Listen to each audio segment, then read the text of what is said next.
Auntie Sermons, the podcast. I'm Crystal J., your auntie and your host. I write and perform every episode of Auntie Sermons where we decenter men and ask women to step up and take the mic. Together, we're going chronologically and methodically through the Bible, telling the stories of every named and unnamed woman. For centuries, we've been told the stories of Abraham, Moses, David, Paul, and Jesus. It's time we start understanding who the women were, why their stories were erased, and how that erasure has affected the world around us. So grab your Bible, a highlighter, something to drink, and get comfortable.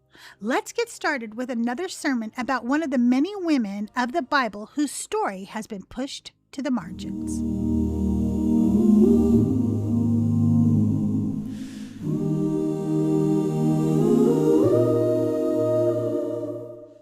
Welcome to Auntie Sermons. I'm your host and your auntie, Crystal J. Today, we're meeting Leah, a woman remembered for one sentence. Rachel was beautiful, Leah wasn't. But what if that's exactly how patriarchy wants us to remember her? Before we're done, we're going to ask who decided what made Rachel desirable, why Leah was expected to compensate for not meeting that standard, and why women are still paying that price today. Grab yourself a snack, something to drink, and let's get started.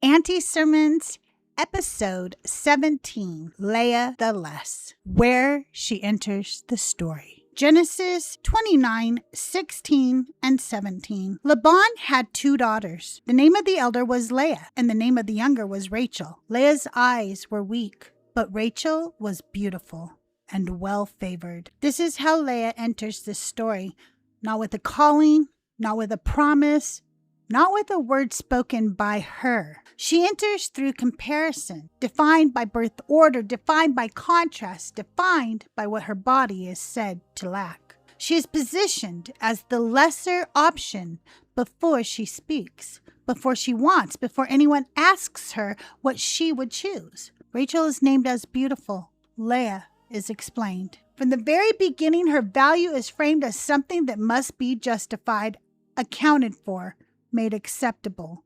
And before we go any further, I want to remind you who is running this household. This is Laban. If that name sounds familiar, it should. We've already met him. Laban is Rebekah's brother, Jacob's uncle, which means Leah and Rachel are Jacob's first cousins. Yes, that kind of family tree. And if you remember Laban from earlier in the story, you remember his defining trait. His interest is always financial. When Abraham's servant arrives looking for a wife for Isaac, Laban notices the jewelry before he notices the person. He responds to wealth before relationship. As my good friend Rabbi Bert points out, this isn't incidental. It's character. Laban's world runs on profit, leverage, and advantage. People are resources. Marriage is transaction. Daughters are assets. The same man is in charge here. So when we read this story, we are not watching a romantic misunderstanding. We are watching calculated exchange inside a family system where greed has already shown us how it operates. This story isn't about Laban, but his fingerprints are everywhere. Her name in Hebrew. Unlike many biblical names, Leah's does not come with a neat celebratory meaning. There is no consensus, and that uncertainty matters. The most common scholarly associations connect her name to ideas like weary, grieved, or exhausted. Some scholars point to an Akkadian root that can mean cow or wild cow, an image tied to labor, endurance, and productivity. Not beauty, not delight, usefulness. And we shouldn't rush past that because cow is not a neutral word in modern language. When people are angry at women, when they want to humiliate them, when they want to strip them of their desirability, that is still one of the insults they reach for. When we call women a cow, we are dehumanizing them. They are now an unattractive, stupid, common barn animal. That insult doesn't come from nowhere. It comes from a long tradition of equating women's worth with how pleasing they are to look at and how useful they are to others. So when Leah's name is associated with labor and endurance, with a working animal rather than a beloved one, we need to hear what the culture is already saying about her. Rabbinic tradition later leans into this by teaching that Leah's eyes were weak because she wept constantly. She is imagined as a girl who cried herself into impairment, pleading for a different future, begging not to be handed off to the wrong man. Whether or not that explanation reflects history, it reveals something important about how her story is handled. Leah's suffering becomes explanatory. Her pain becomes the reason she is not who she is. Her grief is turned into backstory instead of injustice. Her name does not describe who she is, it describes what is expected of her. She is named for endurance. She is expected to carry what others will not. She is taught to absorb disappointment quietly.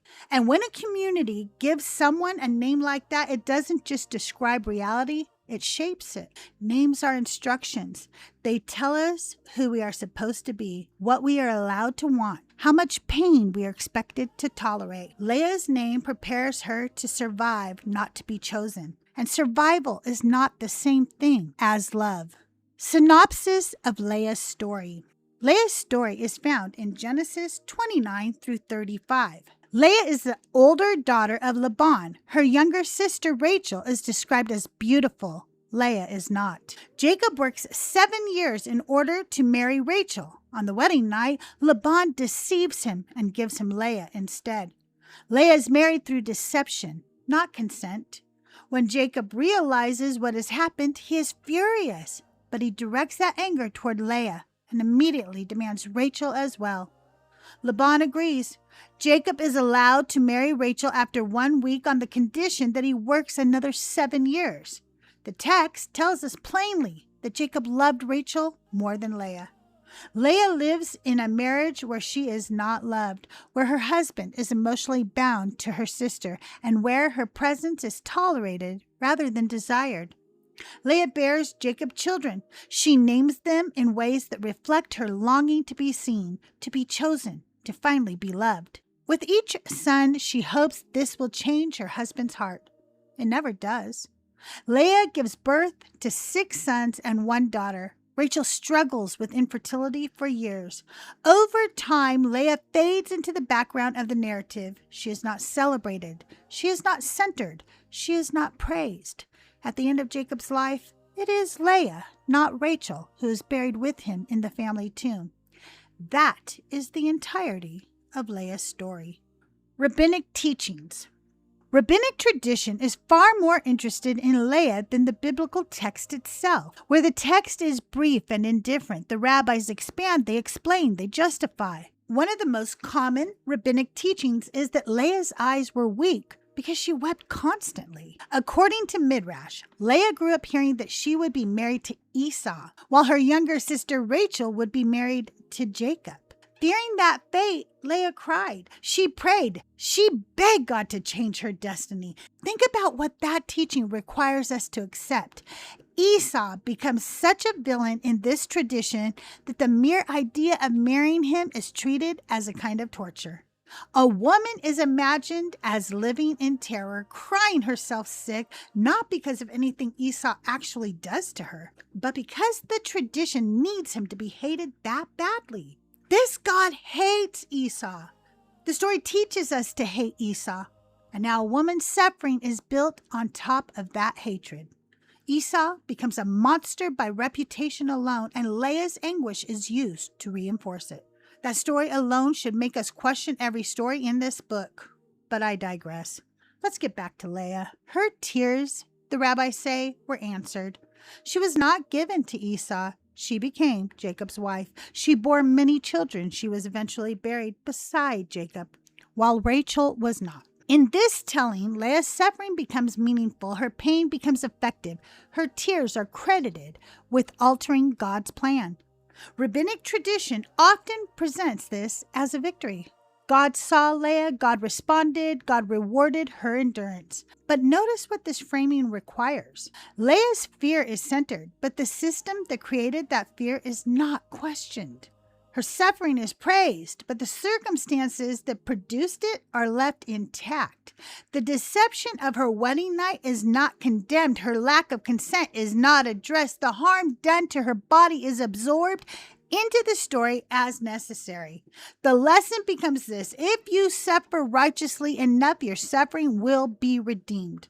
Leah is not rescued, she is reinterpreted. Her pain is not prevented, it is spiritualized. Rabbinic teaching does not deny that Leah was unloved. It explains why that unloved status was part of a larger good, and in doing so, it teaches generations of readers to admire endurance, instead of asking why endurance was required at all. Christian teachings. In Christian teaching, Leah nearly disappears. When she is mentioned at all, she is flattened into a lesson, a contrast, a symbol. She becomes the unloved woman whom God loved.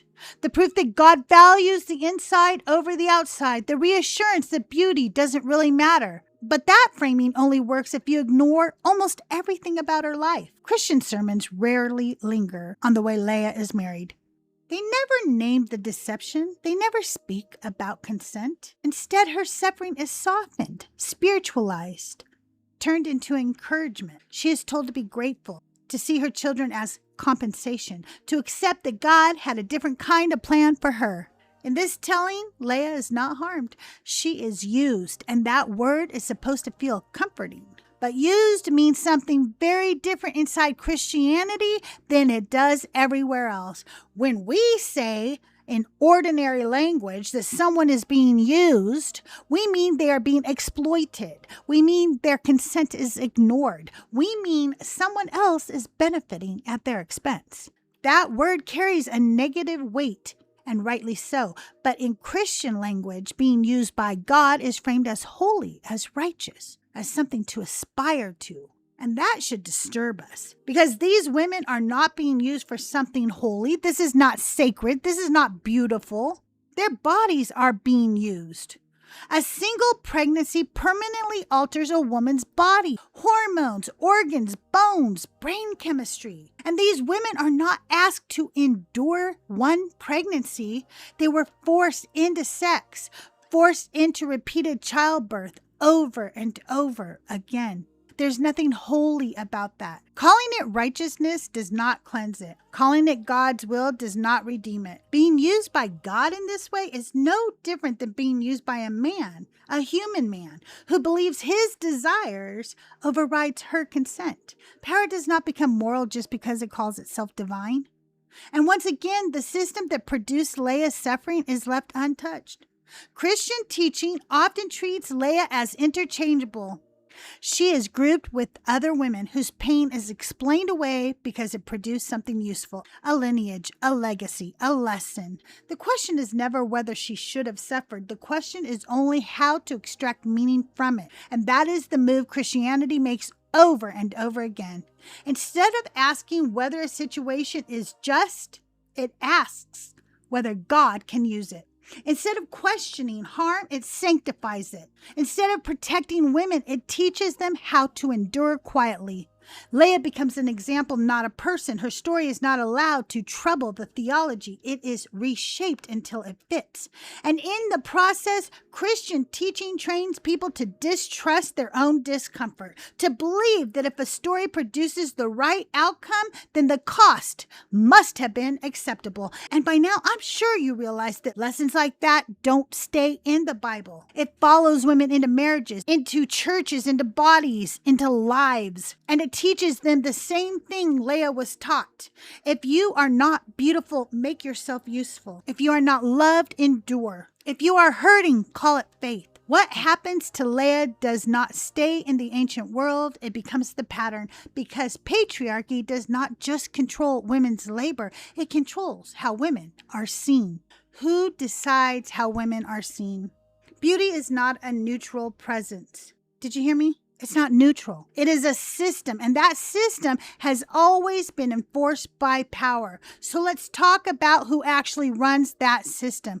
According to Fortune magazine, as of 2024, women make up about 10% of CEOs in the Fortune 500. That means roughly 90% of the most powerful corporate decision makers in the United States are men. That imbalance is even more extreme in the industries that shape women's bodies. In 2023, Women's Wear Daily reported that approximately 85% of major beauty brand CEOs are men, and that around 70% of executive board seats in the beauty industry are held by men. These are not abstract numbers. These are the people deciding what women should look like. What is considered beautiful? What is considered acceptable? What needs to be fixed? What needs to be hidden? What needs to be sold? And the money involved is staggering. According to market analysis firms like Statista and McKinsey, the global beauty industry generates more than $500 billion every year, with projections pushing it toward $800 billion within the next decade. Weight loss pharmaceuticals alone are a massive profit engine. Drugs like Ozempic and Wegovy, manufactured and marketed by pharmaceutical giants, are projected by industry analysis to generate tens of billions of dollars annually, with women making up the majority of long-term users. So let's be honest about what's happening. Men disproportionately own these companies. Men disproportionately sit on the boards. Men disproportionately approve the advertising. Men disproportionately collect the profits. And women disproportionately bear the cost. Our bodies become projects, problems to solve, markets to exploit. And religion did not interrupt that system, it baptized it. The biblical world teaches women this lesson early. Be beautiful if you can, and if you cannot, be useful. If you are Rachel, you are desired. If you are Leah, you must compensate. You must love harder, submit more, endure longer, accept less. Call survival virtue. This is not empowerment. It is conditioning. Leah is not punished for being cruel. She is punished for not fitting the standard. And instead of questioning that standard, religion teaches her and generations of women after her to internalize it. If you are not beautiful, it must be your fault. If you are not chosen, you must try harder. If you are suffering, there must be something noble about it. That logic does not liberate women, it disciplines them. It teaches women to police themselves, to measure themselves, to disappear pieces of themselves in the hope that obedience will become love. Why Leah matters. This is why Leah matters. She is not a metaphor for inner beauty. She is evidence of what happens when a system decides whose body is worthy of desire and whose body must earn its place through endurance. And that system did not die with the Bible. It just learned how to monetize women more efficiently. I joked earlier that I could make this whole sermon about Princess Leia. I'm not going to. But I do want to talk about her for a moment, because even Princess Leia didn't escape this system. In Star Wars, Princess Leia is captured by Jabba the Hutt, a grotesque, powerful figure who chains her up, forces her into a revealing outfit, and displays her body as a spectacle. She is literally reduced to an object of fantasy, of possession. And that image became iconic not because it challenged patriarchy, but because it indulged it. A powerful, monstrous male figure owning a beautiful woman's body on display, available, silenced. That didn't come out of nowhere. It came from the same cultural logic that decides women's value through desirability. Princess Leia is strong. Princess Leia is defiant. Princess Leia is intelligent. And none of that matters in that moment. What matters is that she is beautiful. And even in a story where she eventually resists, escapes, and survives, her body is still used as a visual reward for the audience. Different genre, different century, same system. Leia is punished for not being beautiful. Princess Leia is punished for being beautiful. One is forced to compensate. The other is forced to be consumed. And both are trapped in a world where men hold the power, set the terms, and decide what women's bodies are for. This is not coincidence. It is continuity. The Bible did not invent this logic, but it helped normalize it. The modern culture has refined it, monetized it, and sold it back to us as entertainment, which is why stories like Leah's and images like Princess Leia's should not be dismissed as just stories. They're training tools. They teach us whose bodies matter, whose bodies are protected, and whose bodies are allowed to be used. Beauty pageant mom. I knew we lived in a world with high beauty standards. I just didn't understand how early those standards were imposed until I became a mother. I started my family while we lived in the Midwest. I was a conservative Christian mom, and when my oldest daughter was born, I did not yet see how deeply this system reaches into childhood. My daughter was stunning. I don't say that as a proud mom exaggerating. I mean objectively, visibly beautiful. She was born with a full head of hair. People stopped me in public to comment on her. Strangers would interrupt me in grocery stores and malls just to tell me how beautiful my child was. One time I was walking through a mall and a young man, maybe 17, passed me. A few minutes later, he turned around, came back and said, "I just wanted to tell you that is literally the most beautiful little girl I've ever seen in my life." So when I discovered child beauty pageants, I didn't think danger. I thought opportunity. I thought it would be fun. I thought about scholarships. I didn't know anything about pageants. I had no idea what that world really was. I entered her in one. She was under 2 years old, and she won the entire pageant. Then I entered her in another pageant. She didn't win, and that part didn't bother me. What bothered me was what happened afterward. One of the judges approached me and told me that if I had bought her a more appropriate dress, put makeup on her, and had her hair professionally done, she probably would have won. I remembered thinking he was insane. And then the JonBenet Ramsey story broke. And suddenly the entire world learned that there is a deeply disturbing subculture where adults dress little girls up like grown women and parade them in front of judges and audiences. That was the moment I understood what I had almost normalized. I never entered my daughter in another pageant. If you can't tell whether a toddler is adorable without makeup, spray tans, and adult styling, then I want no part of it. I should never have put her in a pageant at all. I should never have allowed her body to be something evaluated, scored, and ranked. That part is on me, and I will say that out loud. But what haunts me is this. There are people in this world right now who judge little girls while they are still in pull-ups, who make their value about attractiveness to adults before they can read, before they understand mirrors, before they have language for consent. That level of disturbance is almost impossible for me to comprehend, and stories like the ones we read in the Bible don't interrupt that system, they perpetuate it. Thinker's Song. There is a reason artists keep returning to Leah when theology refuses to sit with her honestly. Thinker wrote a song called "They Call Me Fortunate." It's Leah's song. It's part of her album, Volume 1, Her Voice, Recovered Files, a project that gives voice to the women of the Bible.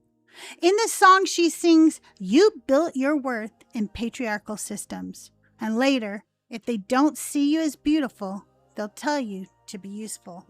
That line could have been written over Leah's entire life. I know for me, it describes much of my own childhood. I grew up with a cousin that I called my sister. Her name was Christine. She was a beautiful little girl and later a beautiful young woman. And I was reminded of that all the time. My aunt and uncle, who I called mom and dad, would compare us. They compared our noses, our bodies, even the color of our skin. I was very pale. I don't think they ever imagined that one day I would develop skin cancer because I spent so much of my life trying to become as tan as my sister, Christine. I don't think they realized that I would introduce boys I liked to Christine just to test them. If they told me how beautiful she was, I would never date them because I figured that if they found her beautiful, I could not possibly be their type. It became a core belief. I was never going to be as pretty as my sister, so I needed to compensate. I had to be smarter, funnier, more Christian, more useful. I began believing that if I wanted to be chosen, I either had to compensate or I had to accept things I otherwise never would have accepted. Degradation, abuse, being treated like I was lesser, That belief didn't stay in childhood. It followed me into adulthood, into my relationships, into my faith, into my identity. And when I hear Thinker's album, I recognize myself there too. Not because Leah was weak, but because Leah was taught the same lie, that there is a standard. Some women meet it, and the rest of us must make ourselves useful to deserve a place. I want everyone to listen to Thinker's album, not just because it's good, but because it tells the truth. It speaks to every one of us who was once a little girl and was told explicitly or implicitly that something about our bodies disqualified us, that our skin was the wrong shade, that our hair needed to be curlier or straighter, that our legs bowed too much, that our teeth stuck out. It names the lie, and it refuses it. Volume 1, Her Voice Recovered Files, is available on Spotify and everywhere you stream your music. Because artists tell the truth long before institutions are willing to. So now I want to return to Leah one more time. Something happens to me when I revisit these stories now, and it surprises me every time. I'm an atheist. I don't believe these are historical people. I don't believe these stories are divinely inspired, and yet when I come back to them now, I see these women as human for the first time. When I was a Christian, I didn't. They weren't people. Especially the background characters like Leah, they were symbols. They didn't have depth or interior lives or complexity. They existed to teach me something about myself. What was wrong with me? What I needed to accept? What I needed to endure? Leah taught me a lesson. She taught me that if I was not beautiful, I should be grateful anyway. That even if a human man might never love me the way he loved someone else, at least the God who created me this way, still loved me.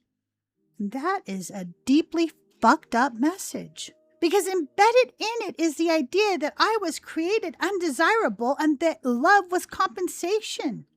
That my consolation prize was divine affection for a body and a life that didn't deserve human desire. You don't realize what that does to you when that message is planted in your brain. You don't feel the damage as it's happening. You just grow around it. You accommodate it. You internalize it. And men benefit enormously from that story. They benefit when women believe that love must be earned through endurance. They benefit when women accept being second. They benefit when women spiritualize harm instead of refusing it. And they are never going to give that up voluntarily. That only changes when women start saying no more. So now when I return to Leah, I don't see a lesson. I see a woman. I see a person whose body was negotiated, whose consent was ignored, whose pain was reframed as meaning. And I refuse to call that sacred. So let's be honest about what this story has been teaching us. Leah was not blessed. She was managed. She was not honored. She was endured. She was not chosen. She was made useful. And for centuries, religion has asked women to call that love. We've seen it in Leah. We've seen it in Princess Leia. We've seen it in little girls judged before they can read. We've seen it in churches and families, in our own bodies. If you are beautiful, you are desired. If you are not, you are told to compensate. Love harder, endure more, accept less, call it faith. That is not holiness, that is harm. And when a system consistently rewards suffering, it is not producing virtue. It is producing victims who are very good at surviving. This anti-sermon is not about fixing Leah. It is about refusing the lie that she needed fixing at all. It is about naming the system that decided her body was negotiable, her consent was irrelevant, and her pain could be redeemed as long as it produced something useful. That lie did not end in Genesis. It followed us. It shaped us. It still profits from us. And I want to say this clearly, especially to anyone who learned early that their worth was conditional. You do not need to be conventionally beautiful to be loved. You do not need to suffer to be holy. You do not need to endure harm to deserve meaning. Leah deserved consent. Princess Leia deserved dignity. Little girls deserve childhood. And women deserve bodies that are not up for negotiation. If there's anything worth reclaiming from these stories, it is not obedience, it is not endurance, it is not usefulness. It is the right to say, this system is wrong, and I refuse to call it sacred.